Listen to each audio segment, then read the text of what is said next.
Hello दोस्तों, GS academy में आपका स्वागत है। आज का लेक्चर है बॉन्ड एंगल, जो आईआईटी जेईई नीट में पूछे जाने वाले क्वेश्चन को लेकर आया हूं। इसमें कम से कम आईआईटी या नीट में एक क्वेश्चन पूछा ही जाता है। चलिए इसे पढ़ते हैं। बॉन्ड एंगल को कुछ कंडीशन लिख लेते हैं बॉन्ड एंगल के। पहला है हाइब्रिडाइजेशन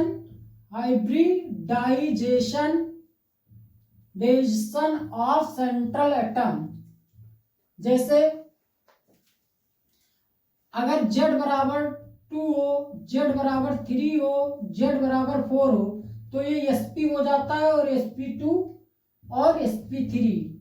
इसका बॉन्ड एंगल हो जाता है 180 और इसका बॉन्ड एंगल हो जाता है 120 डिग्री। और जो sp3 होता है 109 डिग्री 28 मिनट इसका होता है। उसके बाद दूसरा जो रूल है, अगर हाइब्रिडाइजेशन सेम होता है, हाइब्रिडाइजेशन अगर सेम होता है तो लोन पेयर पड़ जाएंगे। लोन पेयर, जिसका lone pair of central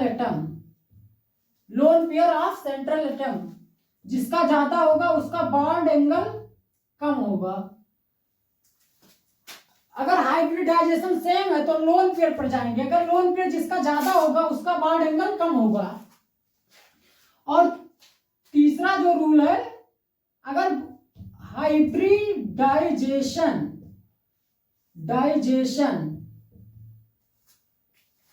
same है और लोन पेयर भी same, lone pair of central atom भी सेम है, तो इसमें दो केस बनते हैं। पहला केस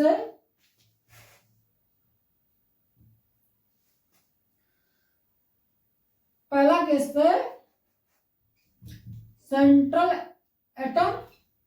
ये सीए का मतलब होता है सेंट्रल एटम डिफरेंट हो और सराउंडिंग एटम, ऐसे का मतलब सराउंडिंग एटम जो क्या हो, सेम हो। तो इसमें अगर इसमें देखेंगे इलेक्ट्रोनिगेटिविटी ज्यादा होगी, जिसका उसका बॉन्ड एंगल ज्यादा होगा।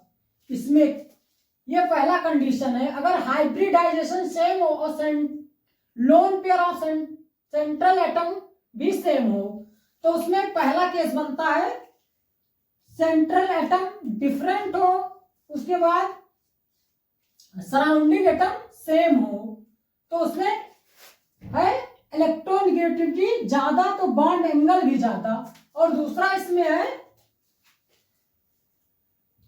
सेंट्रल एटम सेम और सराउंडिंग एटम डिफरेंट।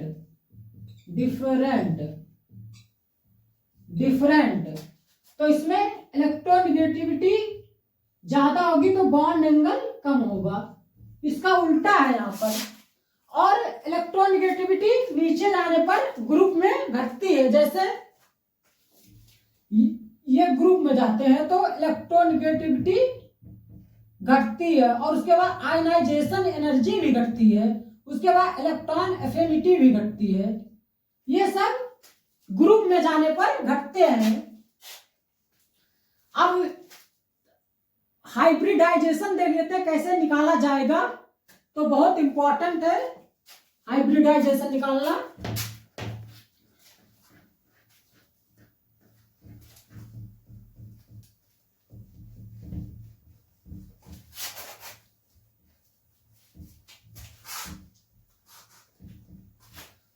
हाइब्रिडाइजेशन जिसको जेड से डिनोट करते हैं, तो इसका फॉर्मूला होता है half balance of central atom plus negative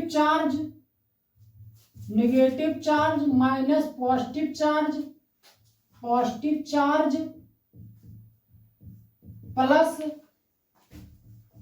monovalent number of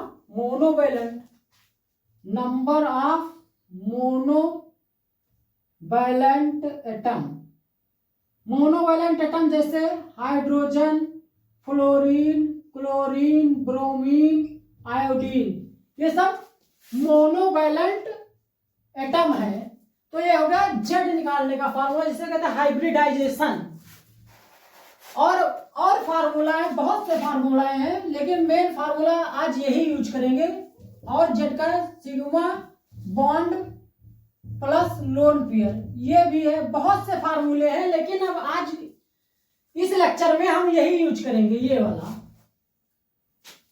चलिए कुछ एग्जाम्पल को लेते हैं और देखते हैं, इस फार्मूले को अप्लाई करते हैं। तो पहला क्वेश्चन दिया हुआ है, BeCl2 के बाद BCl3, उसके बाद CCl4। इसमें बताना है बॉन्ड एंगल किसका ज्यादा होगा। तो चलिए देखते हैं, पहले हाइब्रिडाइजेशन निकाल लेते हैं।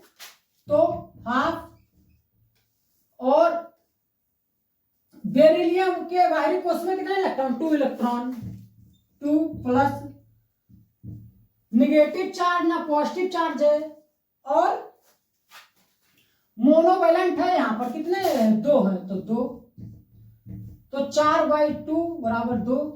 Z2 आ गया, Z2 आ गया, तो क्या होगा, Z बराबर 2 होता है तो SP होता है, और एंगल कितना होता है, 180 डिग्री होता है।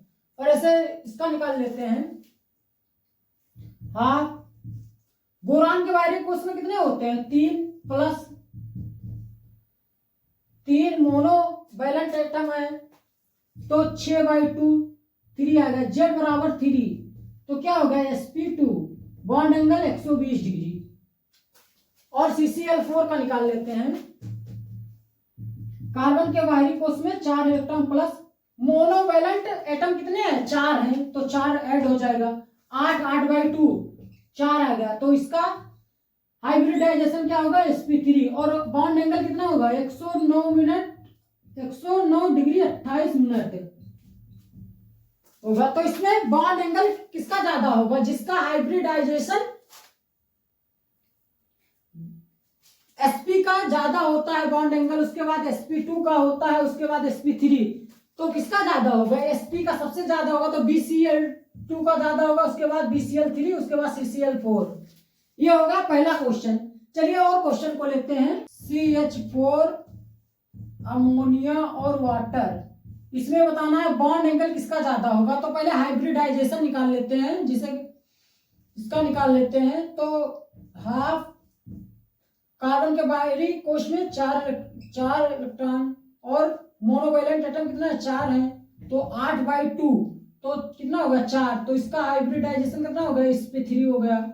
और इसका देख लेते हैं, हाफ, नाइट्रोजन के बाहरी कोष में 5 इलेक्ट्रॉन प्लस मोनोवैलेंट एटम 3 है, तो 8/2, 4, तो sp3। उसके बाद वाटर का निकाल लेते हैं। हाफ, ऑक्सीजन के बाहरी कोष में 6, और मोनोवैलेंट कितने लगा है, 2 लगा है, तो 8/2, तो Z बराबर 4 आ गया, तो sp3। तो हाइब्रिडाइजेशन यहाँ पर सेम आ रहा है, तो अब किस पर जाएंगे, लोन पेयर से जाएंगे। तो लोन पेयर कैसे निकालते हैं, तो लोन पेयर एक फार्मूला होता है, लोन पेयर बराबर Z minus surrounding atom, Z minus surrounding atom. ये याद करना बहुत इंपॉर्टेंट है। लोन पेयर बराबर Z minus surrounding atom. Surrounding atom किसे कहते हैं, जो जिस सेंट्रल एटम को घेरे रहते हैं जो एटम, उसे सराउंडिंग एटम कहते हैं। तो पहले में निकाल लेते हैं। पहला देख लेते हैं, मेथेन में लोन पेयर है कि नहीं है। तो Z कितना है, यहाँ पर 4 दिया हुआ है, और सराउंडिंग कितने एटम घेरे हैं, 4 हाइड्रोजन घेरे हुए हैं, तो 4 माइनस 0, इसमें एक भी लोन पेयर नहीं है। अब देख लेते हैं अमोनिया में। तो अमोनिया में देख लेते हैं, अमोनिया का Z कितना है, 4 आया, और कितने एटम घेरे हैं, 3 एटम घेरे हैं, तो कितना है, ये 1 लोन पेयर है। अमोनिया के पास 1 लोन पेयर है। उसके बाद वाटर में भी देख लेते हैं। जेड कितना है 4 दिया हुआ है। उसके बाद कितने सराउंडिंग एटम है 2, तो यहां पर 2 लोन पेयर आ गए, यहां पर 2 लोन पेयर आ गए। अब देख लेते हैं क्या वहां पर दिया था रूल में, जिसका लोन पेयर ज्यादा उसका बॉन्ड एंगल कम, बॉन्ड एंगल कम। तो इसका लोन पेयर ज्यादा तो ये इसका बॉन्ड एंगल कम होगा, और इसमें एक लोन पेयर तो इसमें कम भी होगा, सबसे ज्यादा मेथेन का होगा। चलिए इसका स्ट्रक्चर भी देख लेते हैं। ये हाइड्रोजन हाइड्रोजन हाइड्रोजन हाइड्रोजन, और इस बीच के एंगल 120 डिग्री होता है, 109 डिग्री 28 मिनट ये होता है। उसके बाद अमोनिया का भी देख लेते हैं। अमोनिया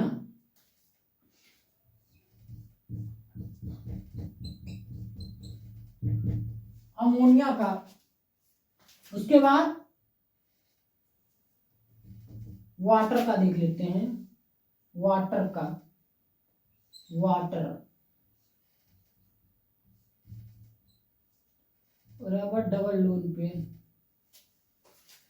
दोस्तों इसका एंगल क्यों ज्यादा हुआ, क्योंकि यहाँ पर बॉन्ड पियर रिपल्सन हो रहा, तो बॉन्ड पियर रिपल्सन कम लगता है। आप लोगों ने वेस्पर थ्योरी पढ़ी होगी, तो वेस्पर थ्योरी क्या कहता है, वेस्पर थ्योरी में पढ़ा होगा,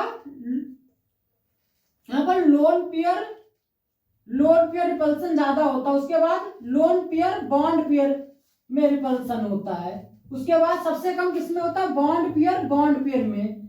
तो यहाँ पर बॉन्ड पियर तो यहाँ पर रिपल्सन कम होगा, तो इसलिए एंगल ज्यादा नहीं घटेगा। और यहाँ पर लोन पियर और बॉन्ड पियर में रिपल्सन होगा, तो इसलिए कुछ बॉन्ड एंगल इसका कम हो जाएगा। और यहाँ पर लोन पियर तो इसमें ज्यादा रिपल्सन होगा, तो इसलिए बॉन्ड एंगल इसका कम हो जाएगा।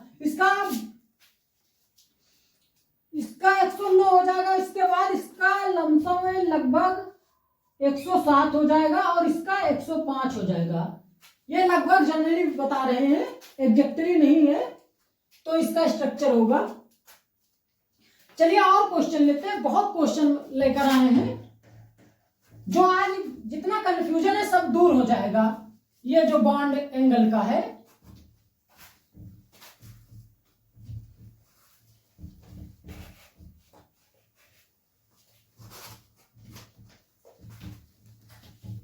अगला क्वेश्चन है SO3 इंटू SO2। इसमें बताना है किसका बॉन्ड एंगल ज्यादा होगा। तो पहले जेड निकाल लेते हैं। सल्फर के बाहरी कोष में कितने इलेक्ट्रॉन, 6 इलेक्ट्रॉन होते हैं।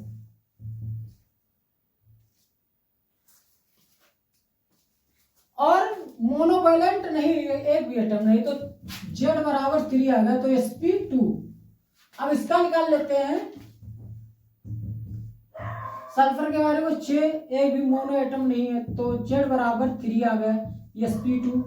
तो यहां पर क्या हुआ, जेड अगर सेम आ जाते हैं तो लोन पेयर से देखते हैं, और लोन पेयर कैसे निकाला जाता है, लोन पेयर बराबर जेड माइनस सराउंडिंग एटम। तो पहले भी निकाल लेते हैं, SO3 में जेड 3 है और सराउंडिंग एटम 3 है, तो यहाँ पर लोन पेयर 0 होगा, यहाँ पर लोन पेयर 0 होगा। उसके बाद लोन पेयर इसमें निकाल लेते हैं SO2 में, तो Z3 दिया है और सराउंडिंग एटम 2 है, तो यहाँ पर 1 लोन पेयर होगा। जिससे अगर लोन पेयर ज्यादा तो बॉन्ड एंगल कम हो जाएगा, जिसमें लोन पेयर ज्यादा उसमें बॉन्ड एंगल कम हो जाएगा। तो बॉन्ड एंगल किसका ज्यादा हो, SO3 का होगा इसमें। और इसका स्ट्रक्चर भी देख लेते हैं।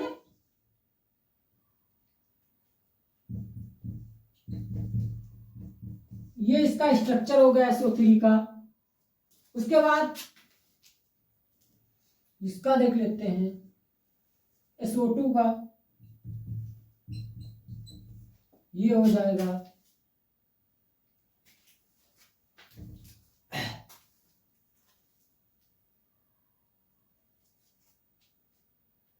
उसके बाद एक लोन पेयर हो जाएगा, ये हो गया। अब चलिए और क्वेश्चन लेते हैं।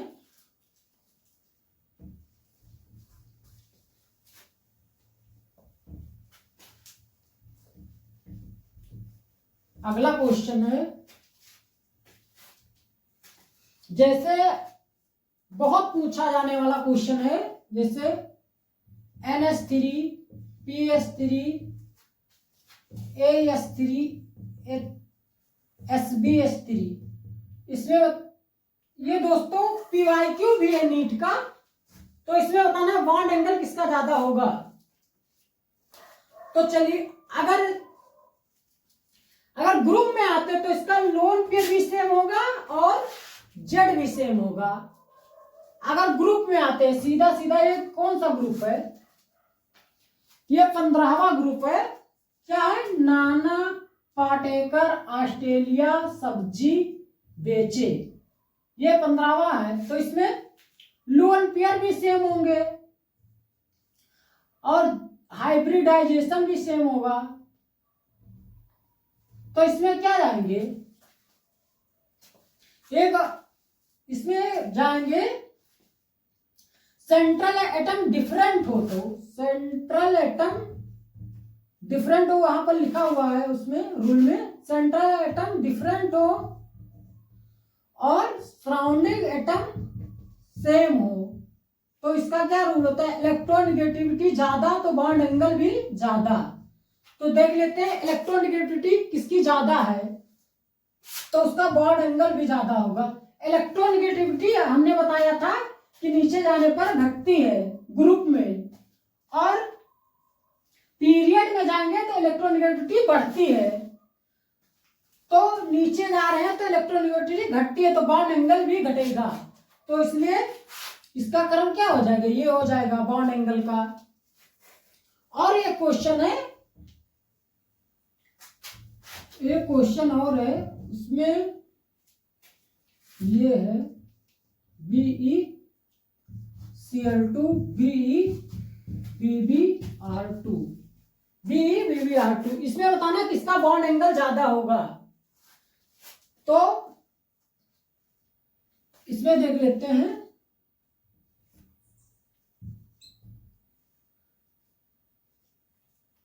सेंट्रल एटम सेम है और सराउंडिंग एटम डिफरेंट है। तो सेंट्रल एटम सेम हो,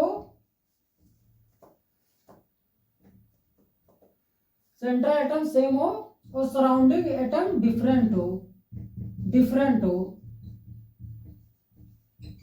तो इलेक्ट्रोनेगेटिविटी जिसकी ज्यादा उसका बॉन्ड एंगल कम। तो इलेक्ट्रोनेगेटिव ब्रोमीन के ज्यादा होती है कि क्लोरीन की, तो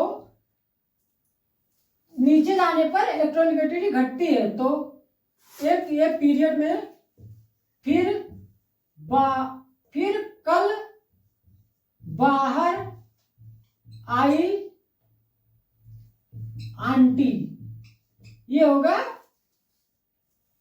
हाइड्रोजन ग्रुप का नेम होगा। जैसे कल बाहर आई आंटी, तो नीचे जाने पर इलेक्ट्रोनेगेटिविटी घटती है, तो इलेक्ट्रोनेगेटिविटी घटेगी तो बॉन्ड एंगल ज्यादा होगा। इसमें रूल उल्टा लग जाता है, तो इसका बॉन्ड एंगल को क्या होगा, इसका ज्यादा हो जाएगा। इसमें रूल क्या दिया, इलेक्ट्रोनेगेटिविटी ज्यादा तो बॉन्ड एंगल कम, तो इसका इलेक्ट्रोनेगेटिविटी ज्यादा तो बॉन्ड एंगल कम, तो इसका बॉन्ड एंगल ज्यादा हो जाएगा।